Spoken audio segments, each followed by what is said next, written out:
A lot of courage to get this done on the Democrat side. 8 Senate Democrat caucus members voted with Republicans to break the filibuster, a massive leap toward reopening the government. But it's just the first step.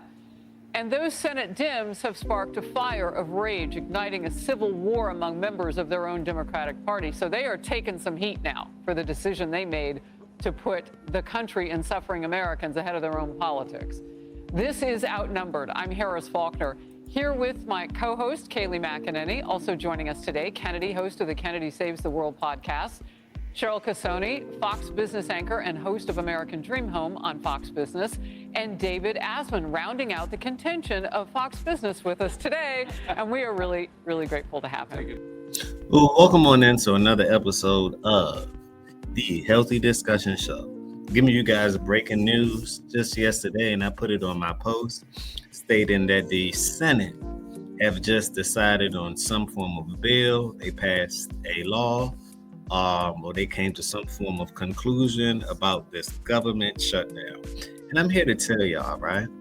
Democrats, y'all showed y'all hand again this time, because it showed that y'all don't really care about the people.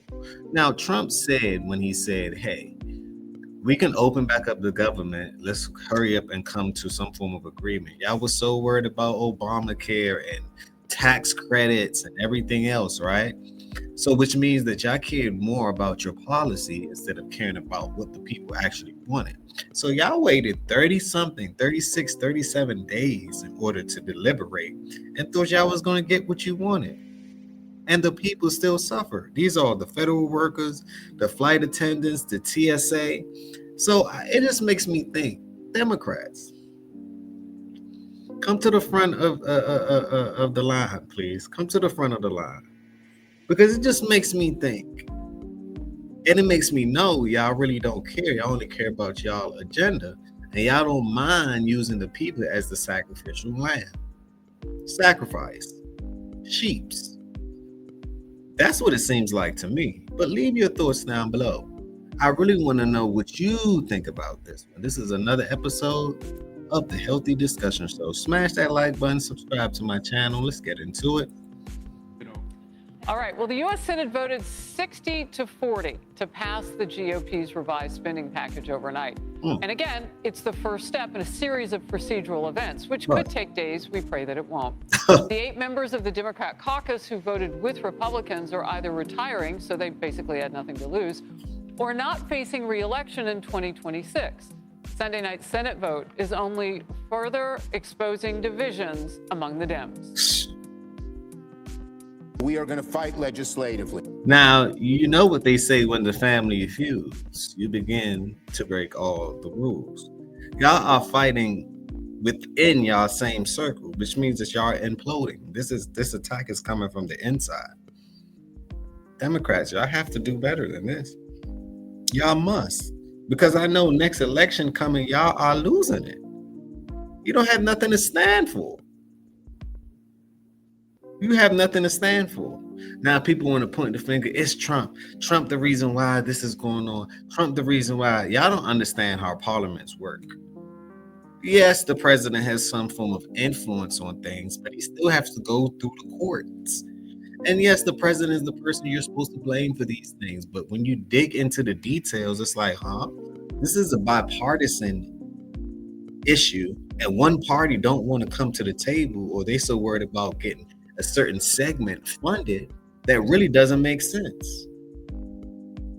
And I did a video earlier on that. Go check that one out. But let's continue on what was really in the bill that the Democrats they couldn't just get rid of.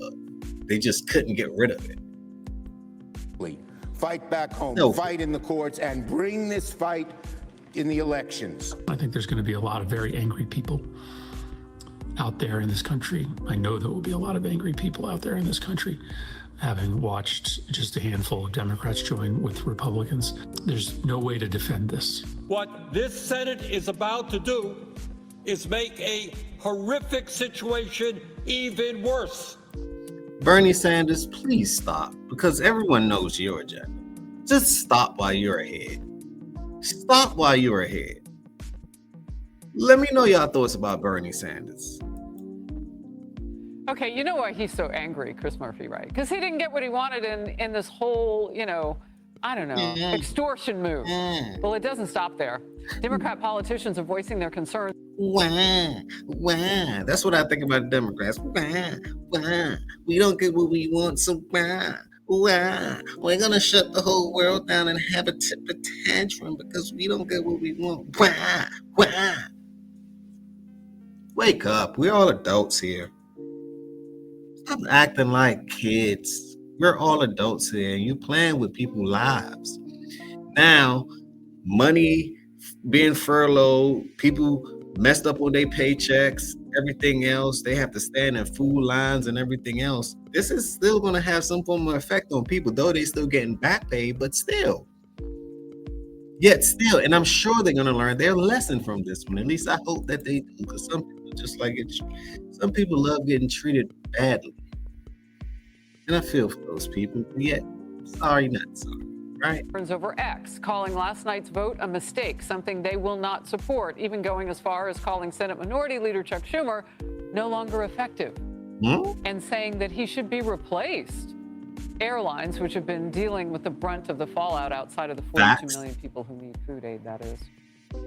The airlines are praising the vote, but there's still a mountain to climb.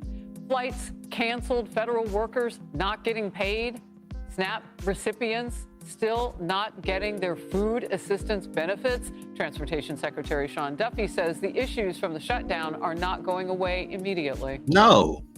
It's only going to get worse. I look to the 2 weeks before Thanksgiving, you're going to see air travel be reduced to a trickle. The President Trump on his Truth Social today posted, all air traffic controllers must get back to work now, 3 exclamation points. Anyone who doesn't will be substantially docked. For those air traffic controllers who were great patriots and did not take any time off for the Democrat shutdown hoax, I will be recommending a bonus of $10,000 per person for distinguished service to our country. David Asman, you are nodding. Your thought on that? Well, See, and you can say what you want about Trump, but as far as I can see, the man is a businessman. He's willing to even give bonuses to people that actually came up and literally worked. Most of these people will never get a bonus. Oh, never. You have to be some form of the executive and XYZ higher up on the ladder in order to get some form of bonus. Look at that. Look at that dedication. You see how it pays off? But let's continue. very interesting, first of all, that it is now revealed, I mean, most of us realized it was the Schumer shutdown. I mean, it was a Democratic shutdown. Even though the media, about 85% of the media was saying no, it was a Republican shutdown. Now it's pretty clear to everybody that the Democrats had control over whether the government opened or not. And the 8 defectors are the ones that are proving that point. First thing that was happening was the human price was just becoming too hard. It still is. It's not over. It's not over, but not only on the workers and the service people and everybody who is not getting paid, who should be getting paid for the work they're doing. And I would put number one there, the air traffic controllers, at least in terms of public safety. But the inconvenience was also a problem for Democrats. But there was also some threats from the president. The president, I think, kind of played this very well. He realized that there were certain things they were vulnerable on. First of all, the filibuster, suggesting, we know that the next time Democrats have a trifecta, they have the House, the Senate, and the White House, they're probably going to try to pull the filibuster themselves to get a couple of new states in, to get more electoral votes, et cetera. His threat to end the filibuster, I think, scared the heck out of a lot of Democrats. Indeed. But also his focus on Obamacare and the incredible unaffordability of the affordable. I'll call it the Scamacare. Scamacare. But let's continue. Care Act is becoming very clear. That was the main sticking points of Democrats. They wanted at least $1 trillion, if not more, primarily to bail out a system that we were told was going to lower prices. Instead, prices have increased 96%. They wanted the money without reforming it. They just wanted more money into it because they don't want to change it. That's what I say. This right here, this shutdown was all about money. It was all about money. It wasn't about the people. They didn't care if you guys was laid off work, or not even laid off. Things or industries were shut down because of this. You wasn't getting paid because they're like, you know what? We have to push the envelope. If we don't get the government money coming in, we don't get paid. Notice that the politicians and the Democrats, they got paid no matter what. Notice that. So who works for who here? Let's continue. What was so ironic about that, though, at the time last week? Tell me, Alanis. Well, I'll make it quick. So Obama was speaking because he was trying to help out candidates in mayoral and gubernatorial races on the East Coast. So you had him talking, and then you had Democrats holding out in the longest in our history government shutdown over Obamacare and how broken it is and how nobody can pay for it. So what would have happened if Obamacare wasn't jacked up and oversubsidized during the pandemic? Would rates have skyrocketed later this year? Yes, they would have, absolutely. So that just goes to show you. What you think, audience? Do you think that the rate would have increased or decreased? No matter if they got their funding or not. Think about it. The rate would have skyrocketed. The program was overwrought, and that the rate hike and the pain that people are going to feel who thought that they could rely on this new government subsidy, they are now completely left in the cold by something. This was a can that was kicked. You know, Obama didn't care because he knew he wasn't going to be in office any longer. So when the pain really hit, it's like having an adjustable rate mortgage. And then all of a sudden it goes fixed rate when rates are high, and you can no longer afford it. And that's the pain that people are feeling right now.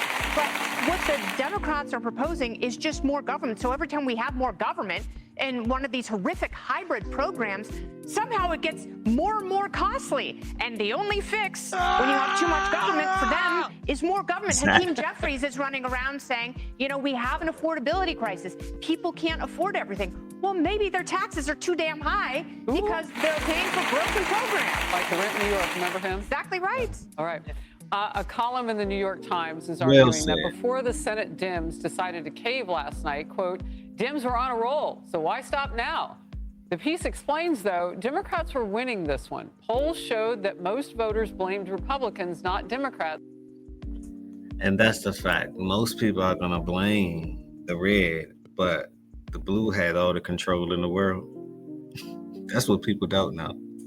And depending on what media channel you watch, oh yes, you're going to think whatever they think. You're going to side whoever they side on. No one's going to read. No one's going to do their own research.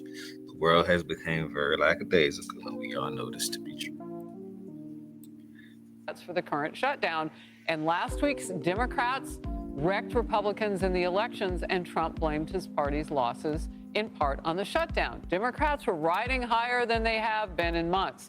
It's worth noting the headline, Democrats were on a roll, why stop now, was changed. It now reads, what were Democrats thinking? Cheryl. Because they made the wrong bet. They put all of their eggs into the basket of Obamacare and ACA, and it has completely failed and powered back up against them. Look, $138 billion is what we spent on those ACA subsidies alone in fiscal 2025. By the way, President Trump has been coming up with ideas. Anybody look at True Social over the weekend? He said, let's take that money, give it back to the American people, put it in their pockets. And you know what? It actually fixes the biggest thing that people like David and I were yelling about when they were trying to pass Obamacare in 2009, 2010 on Fox Business. We said there's two things that are missing from this: tort reform, and there's no competition in the health insurance market. Those two things, I believe, is what made Obamacare fail. We knew it then. It has come to fruition now. It is a failure, and the Democrats are so misguided. And what was so interesting were all those Dems who were pushing for single payer and getting everybody. Can you imagine if everybody were on this program? What would we do? Well, you couldn't keep. We would have. Well, and President Obama promised that. That's probably why he has been silent. But the other thing is the real pain to the American public. You mentioned the flight delays, the cancellations. Food. Now, the three biggest headlines are SNAP, the flights, and air traffic controllers, and no paychecks to federal workers, not ACA. They've messed up, I think. And I think they're realizing that today. Well, they signed something that didn't have ACA in it. Yeah. You know, a reporter asked Tim Kaine, do you wish you would have found an off-ramp sooner? Tim Kaine was one of the 8 senators who all of a sudden had, you know, I'm gonna leave the rest of the video down below. I thought that they did a wonderful job on explaining this. Smash that like button, subscribe to the channel. This is another episode of the Healthy Discussion Show.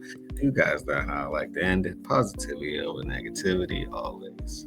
Peace out.